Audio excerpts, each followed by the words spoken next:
राजकारणात सत्तेसाठी कोण कोणाचे पाय धरेल आणि कोण कोणाशी हातमिळवणी करेल याचा काहीच नेम उरलेला नाही। ज्या MIMला भाजप देशद्रोही म्हणतो त्याच MIM सोबत भाजपने अकोटमध्ये घरोबा केलाय, तर दुसरीकडे अंबरनाथमध्ये काँग्रेससोबत युती करून चक्क आपल्याच मित्रपक्षाला म्हणजेच शिंदेंच्या शिवसेनेला सत्तेपासून दूर ठेवलंय। या धक्कादायक राजकीय खेळीमुळे राज्याच्या राजकारणात एकच खळबळ उडाली असून स्वतः देवेंद्र फडणवीस यांनी यावर आपली संतप्त प्रतिक्रिया दिली। नेमकी काय आहे ही अजब युती आणि फडणवीस कोणावर कारवाई करणार आहेत, जाणून घेऊयात सविस्तर। नमस्कार, मी श्रुती आणि तुम्ही पाहतात थोडक्यात। महाराष्ट्राच्या राजकारणात सध्या अशा काही घटना घडत आहेत की सामान्य जनतेला प्रश्न पडलाय की नक्की कोणाची विचारधारा काय आहे। अकोला जिल्ह्यातील अकोट नगर परिषदेत जे घडलं ते ऐकून तर कोणालाही धक्का बसेल। इथं भाजपने सत्तेसाठी चक्क MIMशी हातमिळवणी केली आहे। निवडणुकीत भाजपला 11 जागा मिळाल्या तर MIMला 5 जागा मिळाल्या, पण नगराध्यक्ष पद वाचवण्यासाठी आणि बहुमत सिद्ध करण्यासाठी भाजपने अकोट विकास मंच नावाचा एक नवीन गट तयार केला।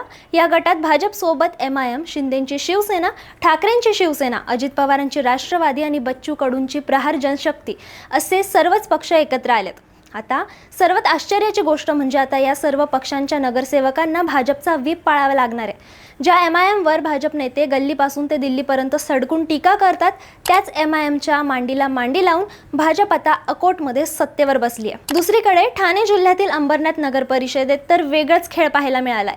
इथे भाजपने चक्क काँग्रेससोबत युती केली आहे। वास्तविक पाहता भाजपचे वरिष्ठ नेते कायम काँग्रेसमुक्त भारताचा नारा देत असतात, पण अंबरनाथमध्ये भाजपच्या नगराध्यक्ष तेजश्री करंजुले यांना निवडून आणण्यासाठी आणि स्वतः सत्तेत टिकण्यासाठी काँग्रेसच्या 12 नगरसेवकांचा पाठिंबा घेण्यात आला। विशेष म्हणजे आपली सत्ता स्थापन करण्यासाठी भाजपने आपला मित्रपक्ष असलेल्या एकनाथ शिंदेंच्या शिवसेनेला सत्तेतून बाहेर ठेवलंय। भाजपच्या 16, काँग्रेसच्या 12 आणि अजित पवारांच्या राष्ट्रवादीच्या 4 अशा 32 नगरसेवकांनी एकत्र येत शिंदेंच्या शिवसेनेचा घात केला असल्याचा आरोप आमदार बालाजी किनीकर यांनी केलाय।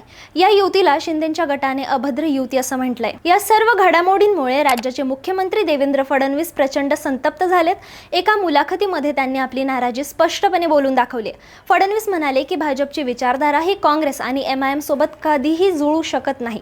स्थानिक पातळीवर जर काही नेत्यांनी अशा प्रकारची युती केली असेल तर ती अजिबात खपवून घेतली जाणार नाही। MIM आणि काँग्रेस सोबत कोणत्याही प्रकारची युती भाजपला मान्य नाही आणि ज्या स्थानिक नेत्यांनी स्वतःच्या फायद्यासाठी हा निर्णय घेतलाय त्यांच्यावर कठोर कारवाई करण्याचे आदेश फडणवीसांनी दिलेत।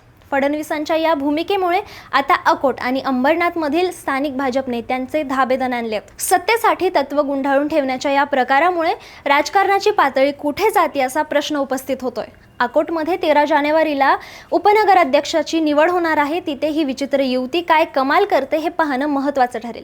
पण या प्रकरणाने भाजपच्या दुपट्टी भूमिकेवर विरोधकांनी जोरदार हल्ला चढवलाय।